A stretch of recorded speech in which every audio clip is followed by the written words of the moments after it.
Mientras cocinaba en la cocina, mi nieto entró corriendo, sin aliento. Abuela, en el almacén se oyen ruidos raros. Antes de que pudiera preguntar algo más, mi nuera salió de la sala e interrumpió. Solo son ratas, mamá, no le dé importancia. Pero mi nieto negó con la cabeza, la voz temblorosa. No, escuché claramente una voz humana. Un escalofrío me recorrió la espalda. Justo cuando iba a salir a ver, una explosión estremecedora desgarró el aire. Corrí al patio y vi a mi hijo desplomado en medio de un mar de llamas. Pero antes de continuar, asegúrate de estar suscrito al canal y cuéntanos en los comentarios desde dónde estás viendo este video. Nos encantaría saber hasta dónde llegan nuestras historias de venganza.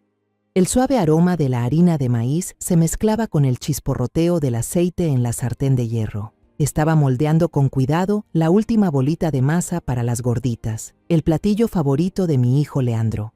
Era un mediodía tranquilo y simple como cualquier otro.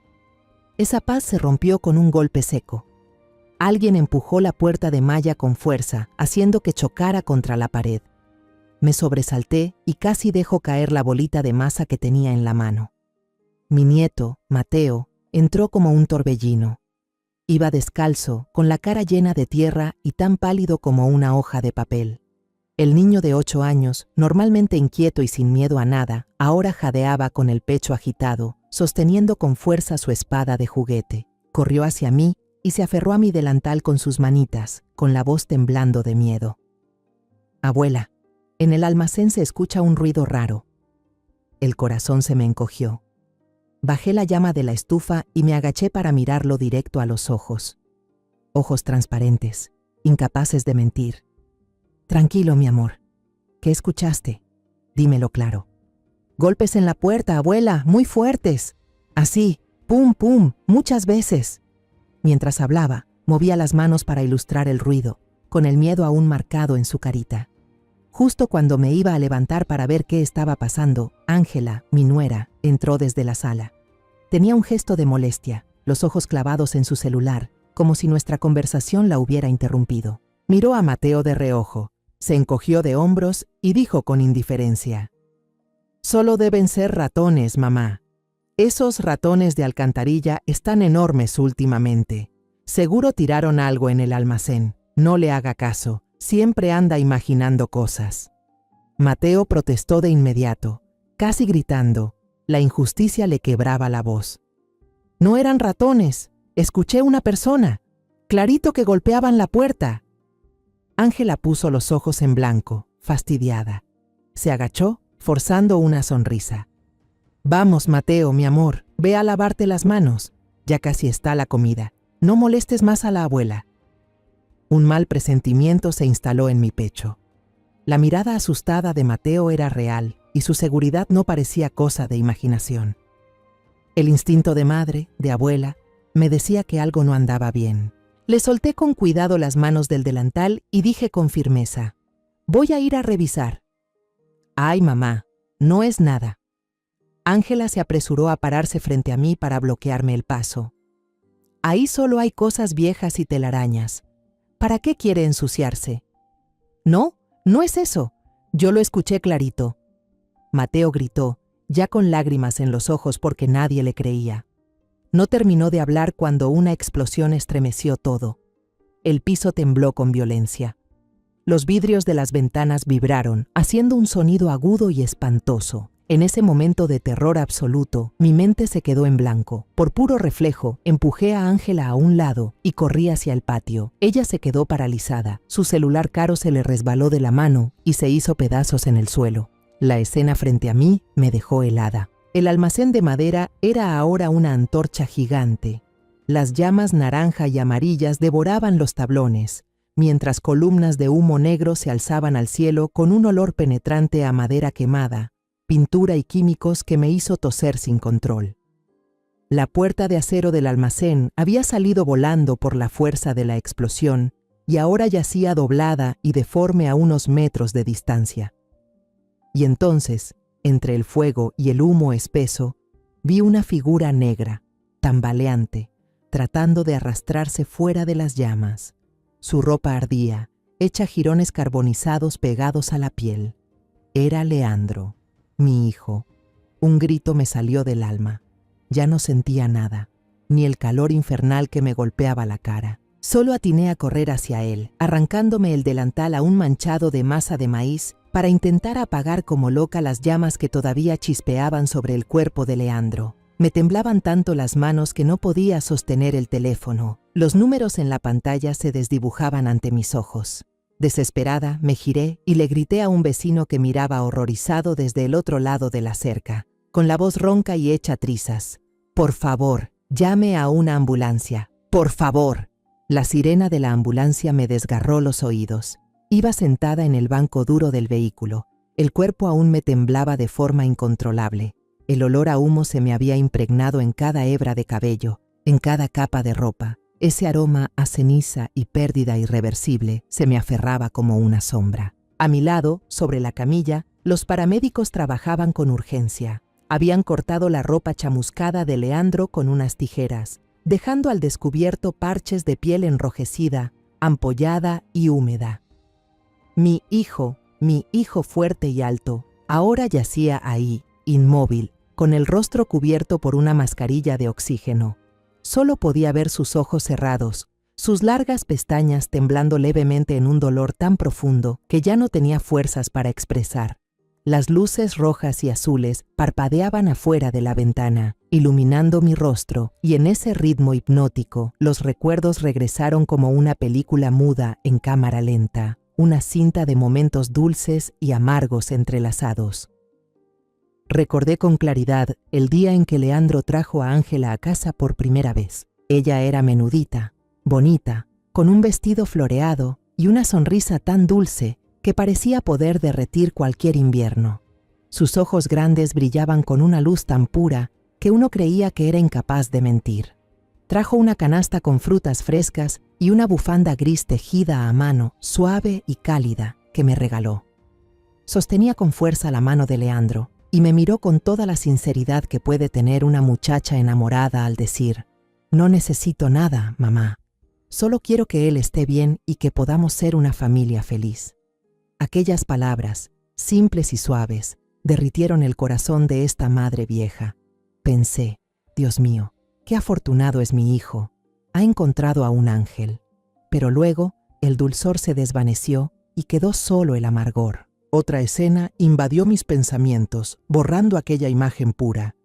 Era una tarde cualquiera. Había salido antes de mi turno en el hospital. Apenas entré al patio trasero, escuché un ruido seco de vidrio roto en la cocina. Algo me dijo que no hiciera ruido, así que me acerqué en silencio a la ventana. A través de la malla contra insectos, vi a Leandro agachado, recogiendo los pedazos de un vaso roto en el piso. Ángela estaba ahí, con los brazos cruzados, en pose altanera. No alzó la voz, pero sus palabras salieron entre los dientes, suaves pero venenosas. «Ni siquiera puedes con un vaso de agua, eres un inútil». Me quedé helada. Leandro, mi hijo al que nunca le dije una palabra dura, bajaba la cabeza en silencio, sus anchos hombros caídos con una tristeza que me partió el alma. Cuando decidí entrar, Ángela se sobresaltó al oír el crujido de la puerta.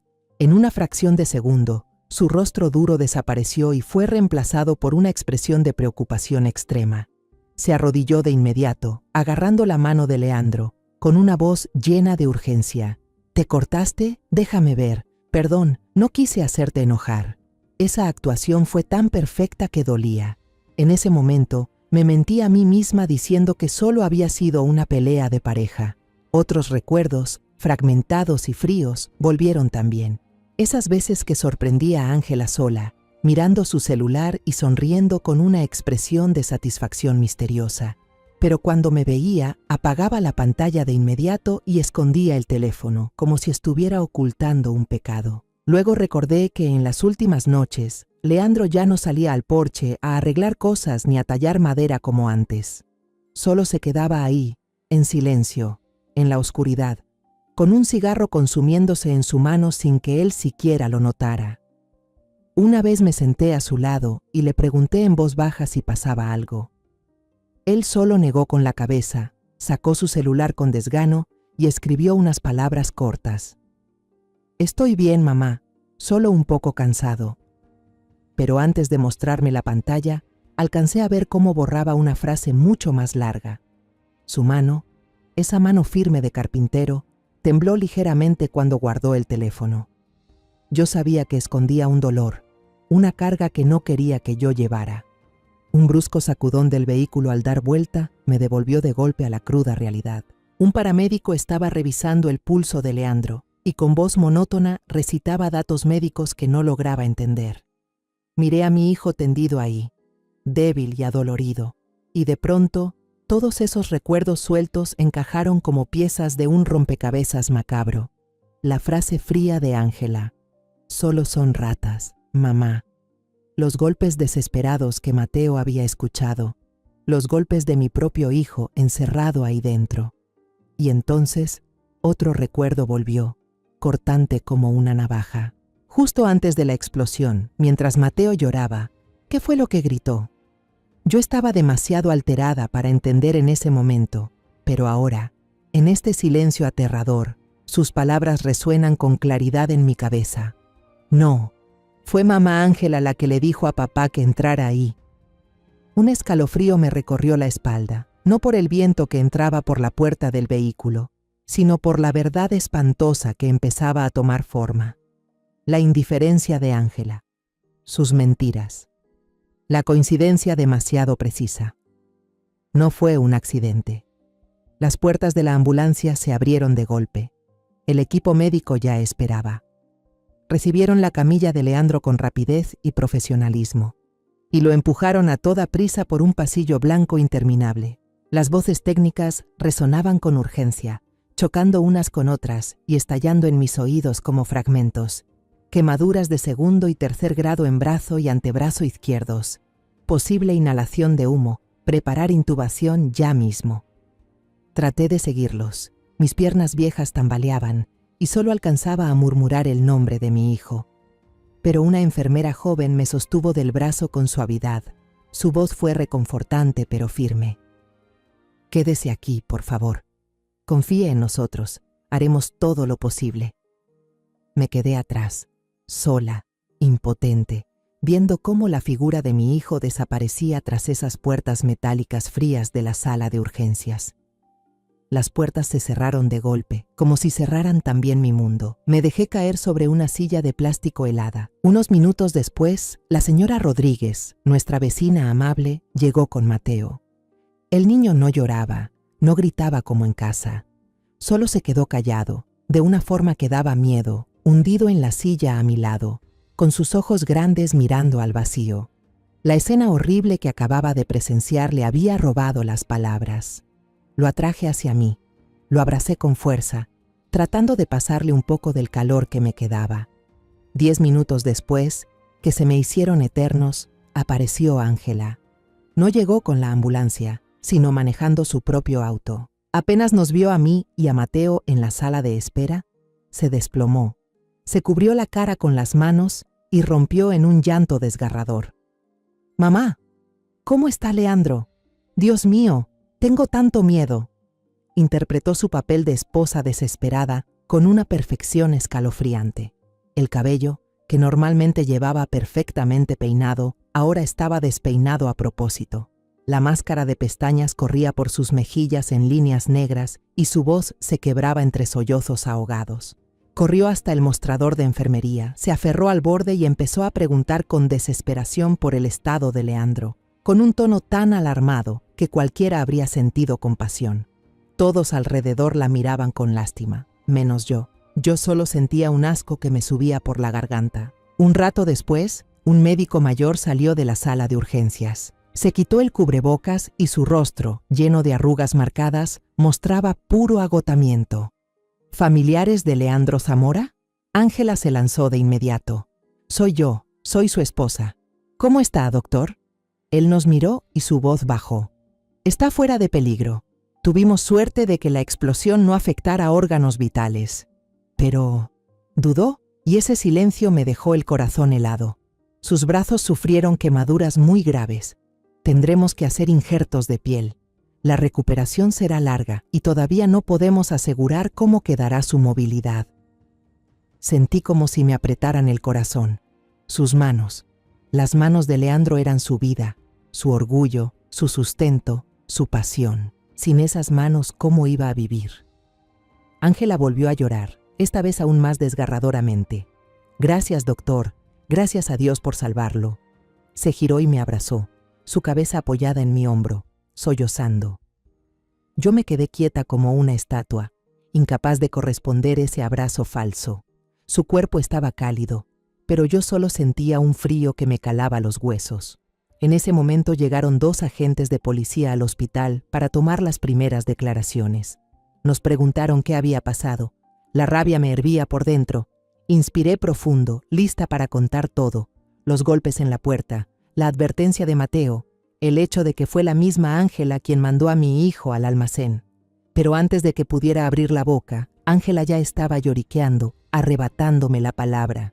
Yo no sé, todo pasó tan rápido, decía mientras se secaba las lágrimas. Estos días las luces en el almacén parpadeaban. Él dijo que escuchaba ruidos raros y quiso revisar el interruptor. Yo estaba llamando a Mateo para comer cuando escuché la explosión. Fue un accidente terrible. Una historia perfecta, lógica, sin fisuras. No es cierto, exclamé, pero mi voz fue débil. Ángela se volvió de inmediato y me lanzó una mirada afilada como navaja. Luego se giró de nuevo hacia los policías, su voz aún más temblorosa, con un aire de inocencia. Mi mamá está muy afectada. Tal vez no recuerda bien. Pobrecita. La muy desgraciada me cerró la boca de forma cruel y calculada, dejándome como una anciana senil, confundida y poco confiable. Los policías me miraron con lástima y continuaron anotando el testimonio claro y ordenado de Ángela. Yo temblaba de impotencia y rabia. Nos permitieron ver a Leandro después de que lo trasladaran a cuidados intensivos. Mi hijo yacía ahí, envuelto en vendas blancas como una momia. Solo su rostro amoratado e hinchado quedaba al descubierto. Las máquinas a su lado emitían pitidos constantes, el único sonido que confirmaba que seguía con vida. Ángela se sentó en la silla junto a la cama. Tomó la parte del brazo de Leandro que no estaba vendada y empezó a llorar quedito. Amor, tienes que ser fuerte. Te necesitamos, yo y el niño. ¿Me oyes? Yo observaba desde la puerta, el estómago hecho un nudo. Sabía lo que tenía que hacer. No podía quedarme ahí. No podía respirar el mismo aire que ese demonio disfrazado de mujer. Me dirigí a Ángela, tratando de mantener mi voz lo más fría y serena posible. Me voy a casa. La policía dijo que tienen que examinar la escena. Yo tengo que estar ahí. Ángela alzó la vista. En sus ojos rojos y llenos de lágrimas, por un instante, vi un destello extraño, fugaz, que desapareció al momento. Un brillo de cálculo, de alivio. Sí, mamá, cuídese en el camino. Sujeté fuerte la mano de Mateo y lo llevé conmigo. Al voltear por última vez, vi que Ángela seguía inclinada, susurrándole algo al oído a mi hijo inconsciente. Aquella imagen, una esposa hablándole al esposo desmayado, se suponía que debía ser conmovedora, pero en mí sembró un miedo espantoso. ¿Qué le estaba diciendo a mi hijo? ¿Una disculpa falsa o una amenaza por lo que vendría? Ya había oscurecido cuando Mateo y yo regresamos a casa. El olor penetrante del humo aún flotaba en el aire. La entrada al patio trasero estaba cruzada con una cinta amarilla de la policía, convirtiendo mi hogar familiar en una escena de crimen helada. Mateo se aferró a mí con fuerza. Su manita estaba helada. Entendí que, a los ojos de un niño, la casa ya no era un refugio, sino un lugar aterrador. El jefe de policía Coronado llegó poco después. Era un hombre de estatura media, con el rostro endurecido por las preocupaciones del oficio, pero con una mirada aguda y profunda. No interrogó como el joven oficial del hospital. Solo me saludó con una leve inclinación de cabeza, en silencio, y comenzó a recorrer la escena quemada del incendio. Lo seguí hasta las ruinas del cobertizo, que alguna vez fue el santuario de Leandro. Todo estaba negro, irreconocible. Los muebles que él mismo había construido, las sillas, las mesas a medio terminar, las herramientas que valoraba más que su vida, todo era ahora un montón de cenizas bajo la luz de los faros policiales. El dolor me subía por oleadas, pero tragué las lágrimas.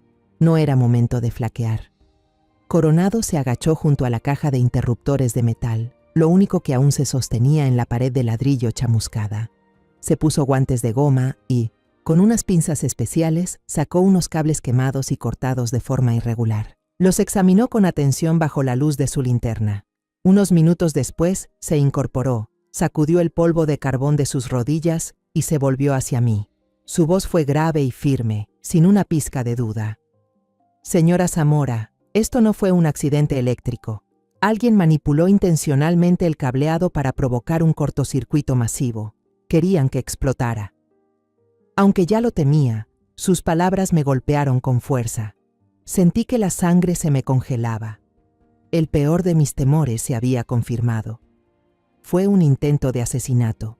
En ese momento, al alzar la vista hacia el alero del techo trasero, un recuerdo me atravesó la mente.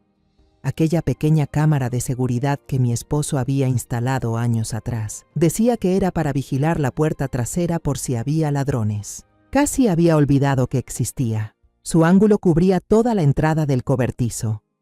«Jefe», dije con voz temblorosa, no de miedo, sino por un rayo de esperanza. «Hay una cámara, ahí arriba, bajo el alero».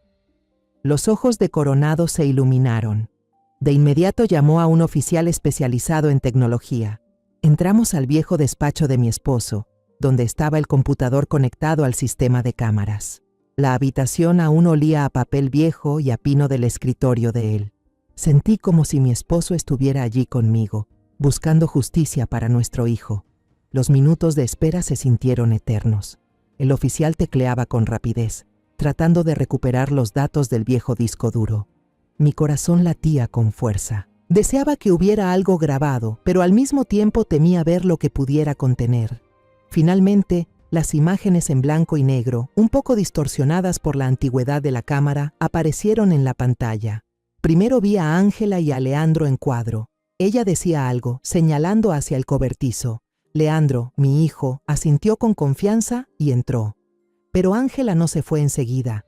La niña se detuvo, mirando a su alrededor con cautela, de izquierda a derecha, como si quisiera asegurarse de que nadie la estaba observando. Luego, se acercó rápidamente a la puerta del almacén y la empujó con fuerza con ambas manos. La pesada puerta de madera se cerró de golpe.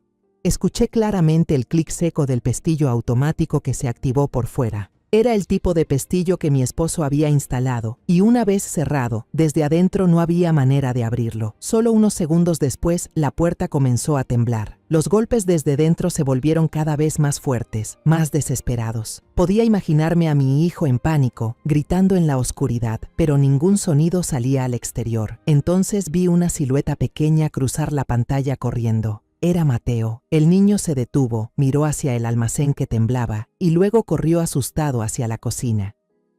Ese fue el momento en que vino a avisarme. Unos minutos después, la pantalla se iluminó con un destello blanco cegador.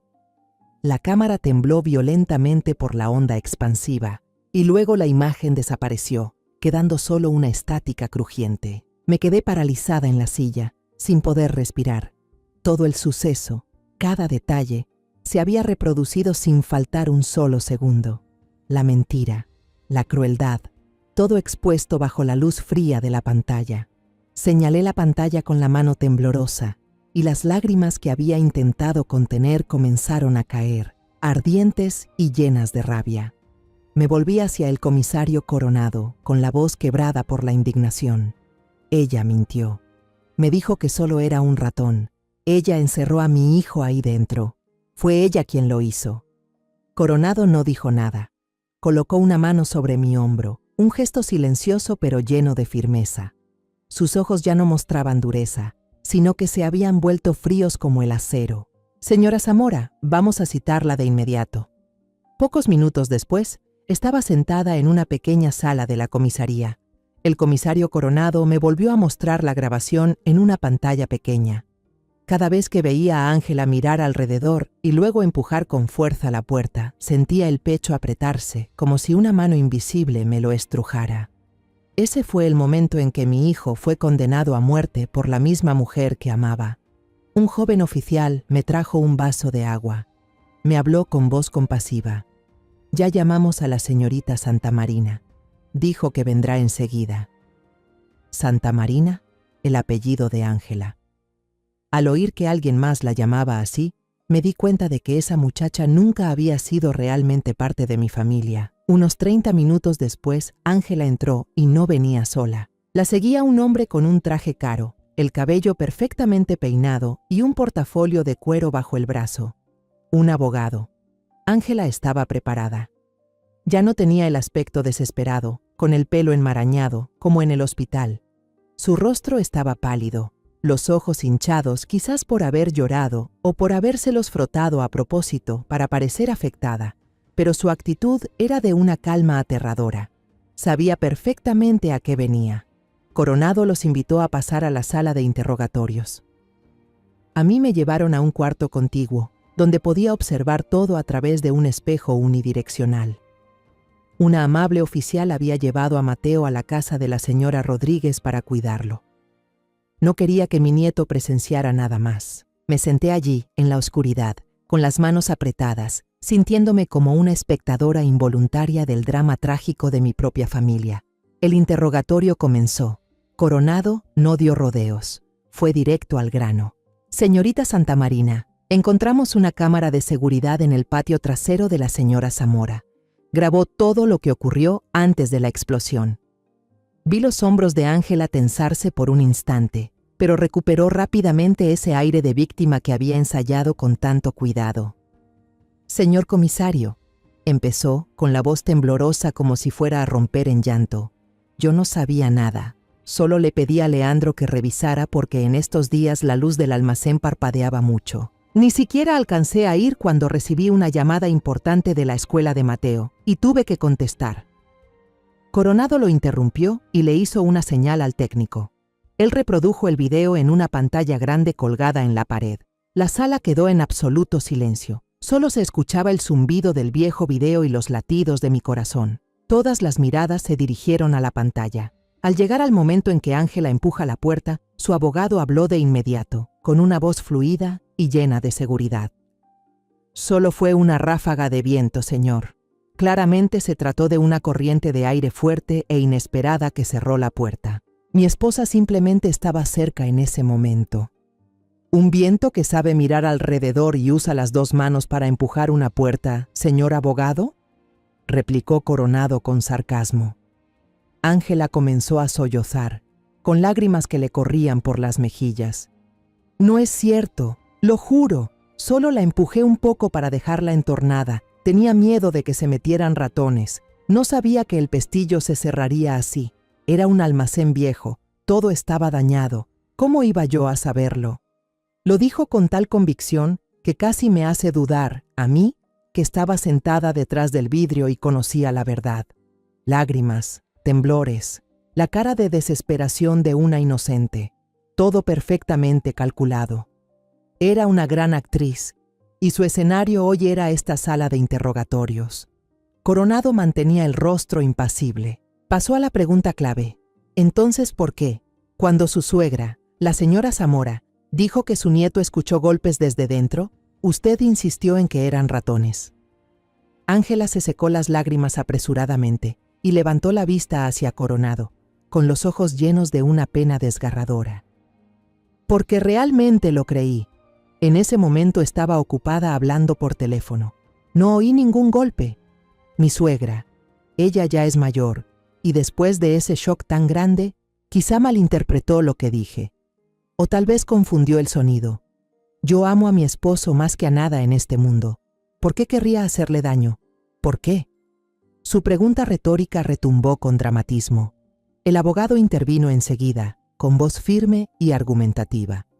Señor comisario, la declaración de mi clienta ha sido coherente. El testimonio de la señora Zamora, en un estado de fuerte alteración emocional, no puede considerarse confiable. Y lo que diga un niño de 8 años en pánico, tampoco puede tomarse como prueba válida ante un tribunal. El video, aunque sospechoso, no prueba intención de asesinato. Podría ser un accidente con un desenlace trágico, pero no homicidio premeditado. Coronado parecía molesto. Apretó los puños sobre la mesa. Él sabía que mentía. Yo sabía que mentía, pero no teníamos pruebas tangibles para acusarla. No había testigos, no había confesión, solo un video sin audio y los testimonios de una anciana y un niño. El interrogatorio terminó en un punto muerto.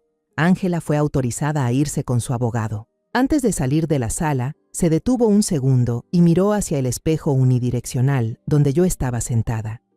Ya no tenía esa expresión de dolor ni de inocencia. Ahora su mirada era fría, desafiante, triunfante. Una leve mueca, casi imperceptible, se dibujó en su boca. Sabía que yo estaba ahí y se burlaba de mi impotencia. Salí de la comisaría justo después, con la sensación de haber recibido un balde de agua helada en pleno invierno. La culpable no solo seguía libre, sino que estaba a punto de regresar a casa. Esta batalla no había terminado, apenas comenzaba. Volví a casa al anochecer, cuando los últimos rayos de sol se aferraban débiles al horizonte. La casa estaba aterradoramente silenciosa, sin la risa de Mateo, sin el sonido habitual de los utensilios de cocina. Ángela ya había ido a recoger a Mateo de la casa de los vecinos. El niño estaba encogido en el sofá, con los ojos fijos en la pantalla del televisor que mostraba una caricatura ruidosa, pero yo sabía que su mente no estaba ahí. A cada rato miraba hacia la puerta, esperándome. Cuando me vio, se levantó de un salto y corrió a abrazarse a mis piernas, sin decir una sola palabra. Ángela estaba en la cocina. No cocinaba, solo estaba ahí, apoyada ligeramente en la barra, con los brazos cruzados.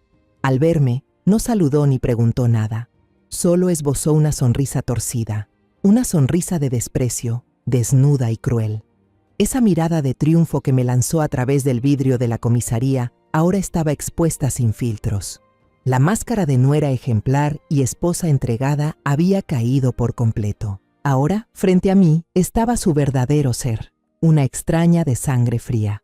Los días que siguieron fueron un infierno en la tierra. Nuestra casa se convirtió en un territorio helado. Ángela y yo no cruzábamos palabra, solo nos hablábamos con miradas llenas de odio.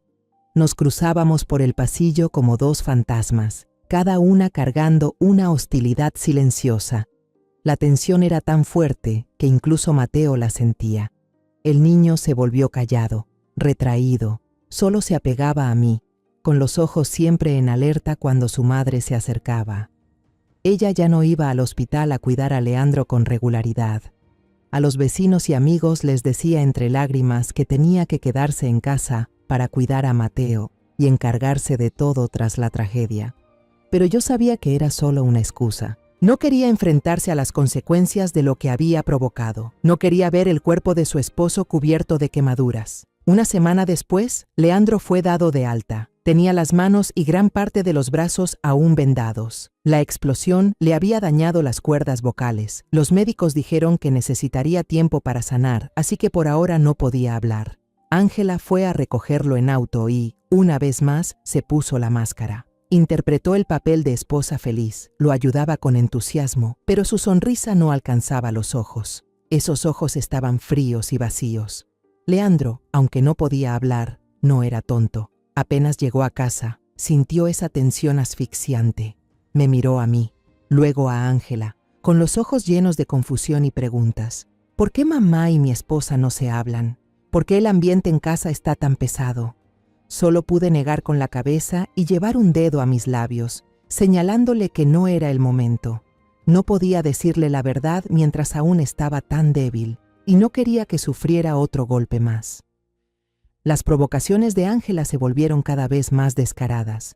Cuando Leandro no estaba, parecía buscar hacerme estallar.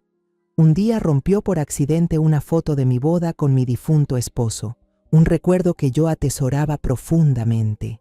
Mientras recogía con cuidado los pedazos de vidrio, ella pasó por al lado y murmuró, lo suficientemente alto para que yo escuchara: cosas viejas, mejor tirarlas y ya. Una noche me desperté con sed. El reloj de la pared marcaba casi las 2 de la madrugada. Al pasar por la sala, vi una luz tenue filtrándose desde la rendija de la puerta de la cocina.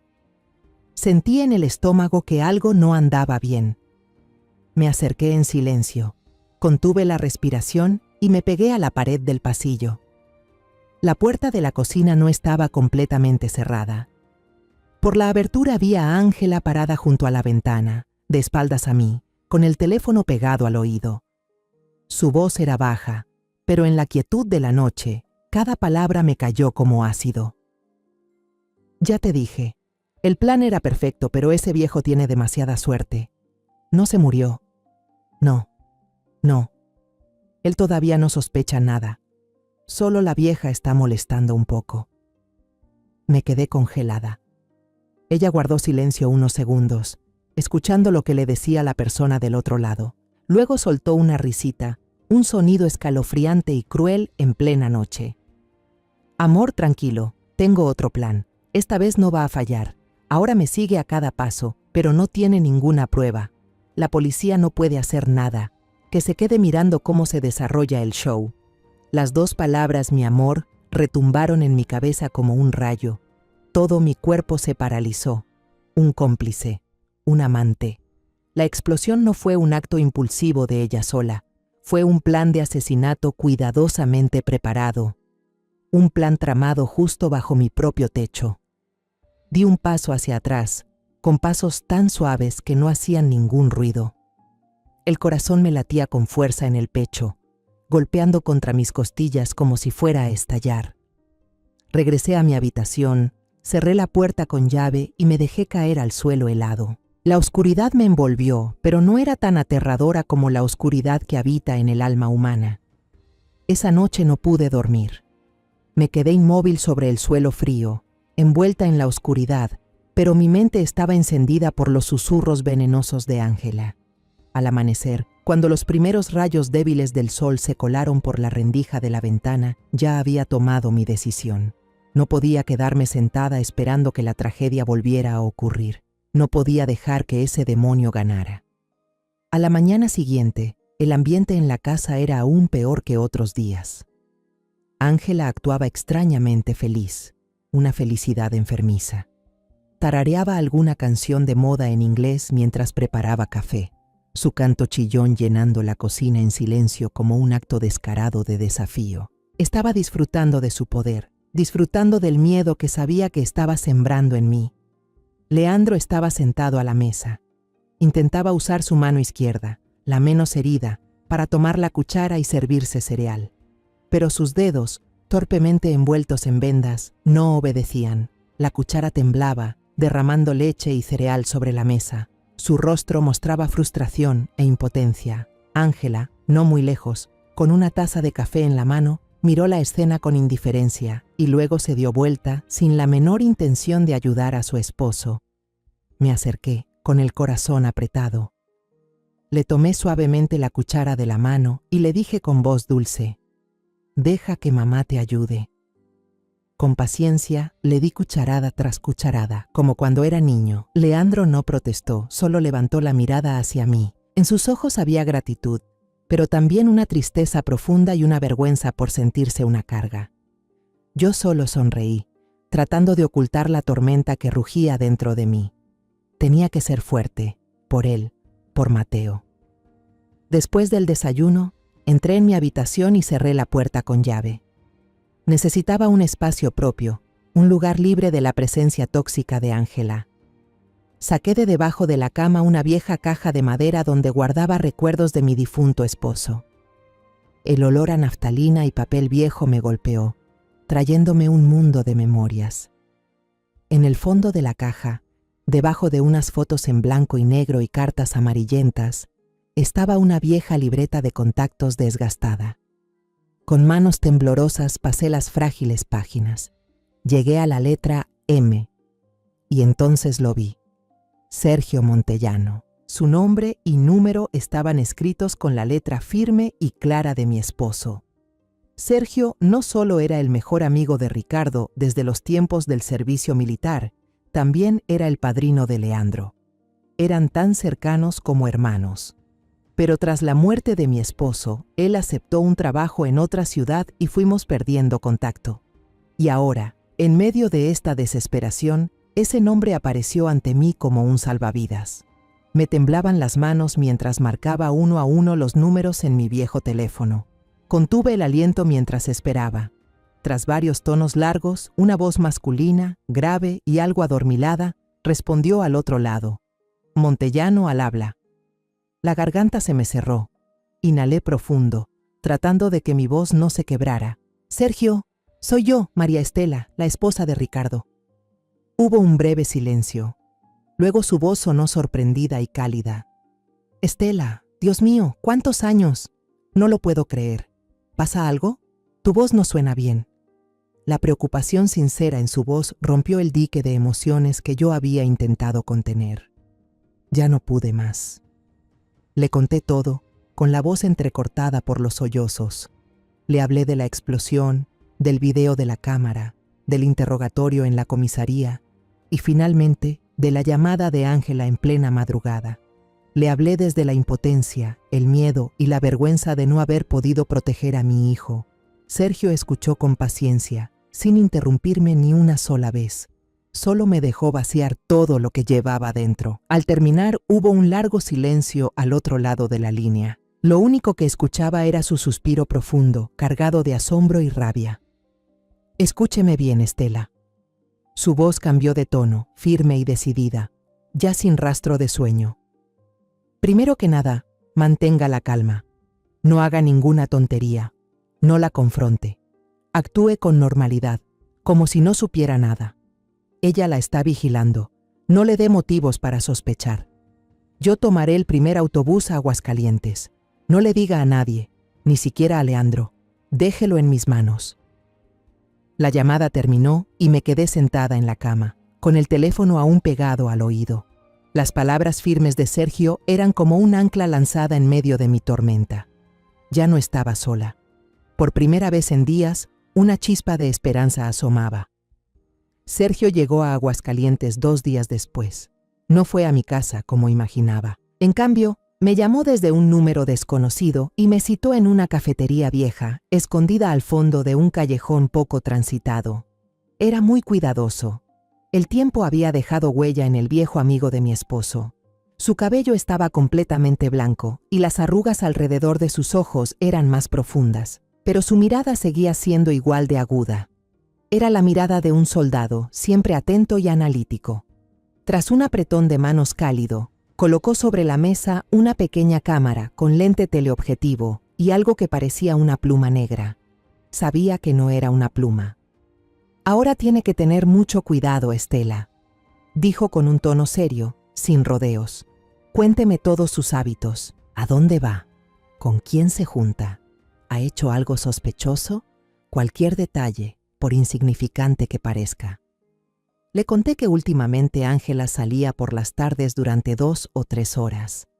Siempre decía que iba de compras o a ver a alguna amiga, pero volvía con un aire muy extraño y solía hablar por teléfono a escondidas en el baño. Bien, asintió Sergio. Su mirada reflejaba concentración. Mi trabajo empieza ahora. Usted vuelva a su casa y mantenga el papel. No la alerte. Pasó una semana cargada de un silencio tenso. Hice exactamente lo que Sergio me había dicho. Me convertí en una suegra resignada, dedicada a la casa, a cuidar de Leandro y a jugar con Mateo. Evitaba todo contacto visual con Ángela. Me comportaba como si hubiera aceptado mi derrota. Ella parecía bajar la guardia. Tal vez pensó que una vieja como yo no era amenaza, solo una mujer que aguantaba en silencio. Un viernes por la tarde, mientras ayudaba a Leandro a mover los dedos, el celular escondido en el bolsillo de mi delantal vibró. Era un número desconocido. Sergio. Encuéntreme en el mismo lugar, ahora mismo. Le dije a Ángela que iría a la iglesia y salí apurada hacia el punto de encuentro. Cuando llegué a la cafetería, Sergio ya me esperaba. Esta vez no había cámaras ni grabadoras frente a él, sino una carpeta marrón, gruesa y pesada. Se le notaba el cansancio. Tenía barba en la barbilla, pero en sus ojos brillaba una satisfacción que no podía ocultar. No dijo mucho, solo deslizó la carpeta hacia mí. «Ábrala, Estela». Me temblaban las manos al abrirla. La primera página era una foto tomada desde lejos. Ángela estaba de pie en un callejón oscuro y estaba besando a un hombre. Aunque la foto era algo borrosa y tomada desde un ángulo oculto, lo reconocí de inmediato. Ramiro Ortega. Él había sido asesor financiero de mi familia muchos años atrás. Nos ayudó con los trámites después de la muerte de mi esposo. Luego, un día, renunció repentinamente y desapareció del pueblo. La página siguiente era un registro detallado de llamadas y mensajes entre 2 números de teléfono durante los últimos 3 meses. Le eché un vistazo. Palabras dulces, planes para un futuro sin Leandro. Y entonces lo vi. Un mensaje que Ángela le envió a Ramiro la semana anterior a la explosión. Cuando Leandro muera, toda la herencia y el seguro de vida serán para mí. Nos iremos de este maldito pueblo y nadie podrá encontrarnos. Sentí que el corazón se me detenía. El motivo estaba claro. Dinero. Pasé a la siguiente página. Eran anotaciones meticulosas de Sergio. Los había estado siguiendo, descubriendo que solían encontrarse en un coche viejo estacionado en un terreno baldío a las afueras del pueblo. Incluso se vieron el mismo día en que Leandro estaba hospitalizado. Y luego, la prueba final, la que me dejó sin aliento. Sergio me acercó su celular. Ayer puse un micrograbador bajo el asiento del auto de ese tipo. Escuche su conversación de esta mañana. Presionó el botón de reproducir. La voz de Ángela y Ramiro se escuchaba nítida, como si estuvieran justo al lado mío. La voz de Ángela sonaba molesta. La vez pasada fallamos por culpa del hijo de esa vieja. ¿Quién iba a pensar que saldría justo en ese momento? Esta vez tiene que ser más seguro. ¿Y si usamos somníferos? Una dosis alta en su café, y lo hacemos pasar como un suicidio por depresión postaccidente. La voz de Ramiro dudaba. La policía hará una autopsia, lo descubrirán enseguida. No. ¿Y si simulamos un robo? Yo lo haré. Demasiado arriesgado para ti, lo interrumpió Ángela. ¿Y si los frenos? Él tiene que ir a fisioterapia todas las semanas. El camino tiene una curva empinada, un trágico accidente vial. Nadie sospechará. No pude seguir escuchando. Detuve la grabación, sintiéndome mareada. La evidencia estaba ahí, fría, despiadada e irrefutable. No solo querían matar a Leandro, estaban planeando cómo hacerlo de la manera más perfecta posible. Levanté la mirada hacia Sergio, con los ojos llenos de lágrimas, y mi voz apenas salió. ¿Qué vamos a hacer ahora, Sergio? Sergio tomó la carpeta de mis manos con una expresión firme y helada. No vamos a hacer nada. Usted va a llevar esto directamente con el jefe de policía Coronado. El juego se acabó, Estela. Salí de la cafetería, abrazando con fuerza la carpeta marrón contra mi pecho como si fuera el tesoro más valioso del mundo. El viento de la tarde soplaba por el callejón, pero yo no sentía frío. Dentro de mí ardía una llama de determinación. No volví a casa. Caminé directo a la comisaría. Cada paso sobre la acera conocida se sentía pesado pero firme. Al llegar, el joven oficial en la recepción me reconoció de inmediato. Me miró con lástima y compasión, tal vez pensando que venía otra vez a quejarme en vano. No dije mucho. Solo pedí ver al jefe Coronado de inmediato y dije que tenía nuevas pruebas. Me llevaron a su oficina. Coronado parecía cansado. Estaba revisando una montaña de papeles. Al verme, se sorprendió un poco, pero me invitó a pasar. No me senté. Me quedé de pie. Coloqué la carpeta de Sergio directamente sobre su escritorio. Mire esto, jefe. Coronado me miró. Luego miró la carpeta. Frunció el ceño. La abrió. Vio la primera foto. Su expresión no cambió mucho. Pero cuando él pasó a la hoja de mensajes, la leyó por encima y se detuvo en la parte que hablaba del seguro de vida. Su expresión se endureció. El cansancio desapareció, reemplazado por una concentración absoluta. Finalmente le entregué el teléfono de Sergio. Escuche esto, le dije, con una calma extraña en la voz. Presioné el botón de reproducir. La conversación escalofriante sobre somníferos y frenos se escuchó con claridad en la habitación silenciosa. Cada palabra cruel de Ángela y Ramiro golpeaba el aire como martillazos. Coronado escuchaba, sin apartar los ojos del teléfono, mientras su mano sobre la mesa se cerraba poco a poco en un puño. Al terminar la grabación, se recostó en la silla y soltó un largo suspiro, uno cargado de conmoción e indignación. Me miró, y en su mirada ya no había dudas ni incomodidad, solo respeto y un dejo de compasión. Esta vez, dijo con voz firme, tenemos suficiente, incluso más que suficiente. Coronado llamó de inmediato a unos agentes, dio órdenes rápidas y contundentes. Un equipo fue enviado a vigilar el hotel donde Ángela y Ramiro solían verse, esperando el momento justo para actuar sin poner a nadie en riesgo. Todo se hizo con rapidez y profesionalismo. Yo sabía que la justicia empezaba a moverse. Esa noche no pude dormir. Me quedé en la sala, mirando a Leandro dormido en el sofá. De vez en cuando se sobresaltaba, murmuraba algo entre sueños, quizás aún atrapado en sus pesadillas. Lo único que podía hacer era taparlo con una cobija, sintiendo cómo el alma se me partía en 1000 pedazos. Alrededor de las 11 de la noche, mi celular vibró. Era el número de Coronado. Los tenemos, señora Zamora, a los dos. Estaban en una habitación de hotel. No opusieron resistencia. Un alivio inmenso me envolvió.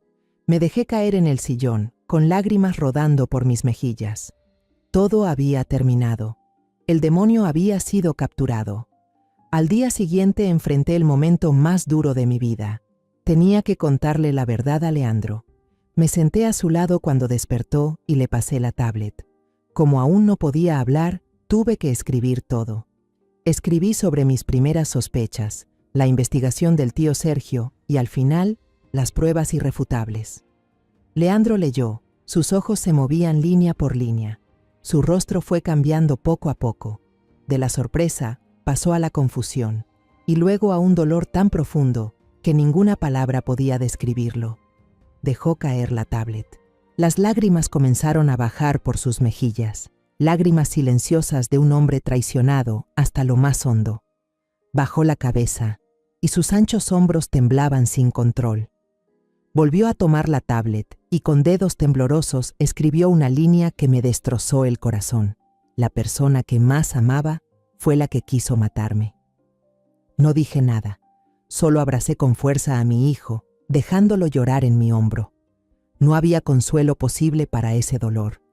Nos quedamos así mucho tiempo, madre e hijo, refugiándonos en medio de las ruinas de lo que alguna vez fue felicidad. Esa tarde vi a Leandro sentado frente a la computadora. No veía películas ni leía noticias.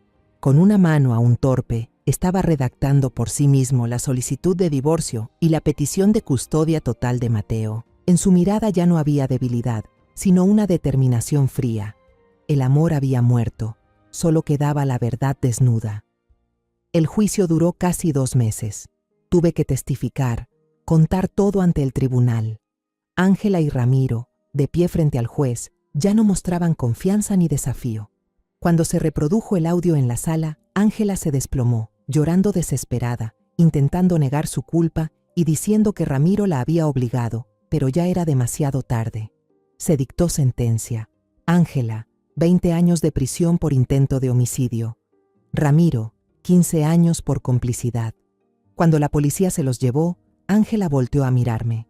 En sus ojos ya no había odio, solo vacío y derrota. Leandro obtuvo el divorcio y la custodia total de Mateo. Cuando salimos del juzgado, el sol brillaba intensamente. Tomé la mano de mi hijo y de mi nieto. Se había hecho justicia, pero sabía que el camino para sanar esas heridas aún sería muy largo. Después del juicio, la casa se volvió demasiado pesada con tantos recuerdos dolorosos. Cada rincón parecía estar embrujado. La cocina, donde antes preparaba comidas con felicidad, ahora solo evocaba la imagen de Mateo en pánico. El patio trasero, antes lleno de risas, no era más que un pedazo de tierra chamuscada. Cada vez que lo miraba, veía a mi hijo arrastrándose entre el fuego. La casa ya no era un hogar, se había convertido en una tumba donde yacían la confianza y la felicidad de antes. Una noche, Leandro, desde su tablet, me propuso algo. Escribió: «Mamá, vámonos de aquí, a un lugar donde nadie sepa quiénes somos». Leí esas palabras, miré a los ojos de mi hijo y asentí sin dudar. Ambos sabíamos que no podíamos sanar si seguíamos viviendo entre los fantasmas del pasado. Vendimos la casa. Empacamos lo que quedaba de nuestras vidas en unas cajas de cartón, algo de ropa, fotos viejas y unos pocos recuerdos que no fueron destruidos por el fuego ni por las mentiras. Y entonces nos fuimos de la ciudad. Nos mudamos a Valle de Bravo, un hermoso pueblo junto al lago Avándaro, rodeado de bosques de pino. El aire aquí es tan puro y tranquilo que se puede oír el susurro del viento entre las hojas. Era un nuevo comienzo, una página en blanco para nuestras 3 generaciones. Rentamos una casita blanca con un jardín al frente, lleno de maleza pero bañado por el sol. Leandro, con el dinero del seguro por accidente laboral y la venta de la casa, no gastó nada en sí mismo. Lo primero que hizo fue construir un pequeño taller de carpintería al fondo del jardín. Sus manos seguían llenas de cicatrices rojizas y algunos dedos ya no se movían como antes, pero no se rindió. Empezó desde cero, aprendiendo de nuevo, haciendo con paciencia pequeños muebles, sillas, mesas, juguetes para Mateo. El sonido del martillo y la sierra volvió a escucharse en nuestro patio, pero esta vez no era el ruido del trabajo, sino el de un renacer. Mateo fue inscrito en una escuelita del pueblo, cerca de casa. Al principio estaba retraído, el trauma lo hacía temer a los desconocidos, pero los niños aquí eran amables y puros. Pronto hizo nuevos amigos. Por las tardes, sus risas llenaban el jardín, espantando el silencio gris que nos había envuelto por tanto tiempo. Las heridas de su alma infantil empezaban a sanar con cada carcajada, y yo encontré mi paz en el pequeño jardín. Pasaba los días arrancando hierbas, cavando y sembrando. Planté rosas, hortensias y algunas hierbas aromáticas como menta y albahaca. Cada mañana salía a regar, arrancar hierba y sentir la tierra húmeda entre mis dedos. Ese trabajo manual tan sencillo me aquietaba el alma. Veía la vida brotar de la tierra y creía que la felicidad también podía cultivarse así. De vez en cuando, Sergio llamaba para saber de nosotros. Ya no era el héroe que rescataba, sino un amigo de la familia, un compañero de camino. Me contaba sobre su vida y yo le hablaba de las primeras rosas que florecían en mi jardín. Una tarde de domingo, el cielo estaba despejado y soplaba una brisa suave. Mientras podaba unas rosas trepadoras, vi a Leandro y a Mateo construyendo juntos una casita para pájaros. Leandro, con sus manos llenas de cicatrices, le enseñaba pacientemente a Mateo cómo sostener el martillo, cómo clavar cada pequeño clavo. Sus cuerdas vocales se habían recuperado un poco. Podía emitir sonidos susurrantes, aunque aún no lograba hablar con claridad. Pero en ese momento, las palabras ya no eran importantes. El amor que sentía por su hijo se reflejaba por completo en su mirada, en cada uno de sus gestos cuidadosos. Mateo miraba a su padre, luego se giraba hacia mí, que estaba parada junto al cantero de flores. El niño sonrió con una alegría pura, una sonrisa realmente inocente y feliz, esa que hacía mucho tiempo no veía. Me quedé allí, con las tijeras de podar aún en la mano, contemplando a las 3 generaciones bajo la luz dorada del atardecer.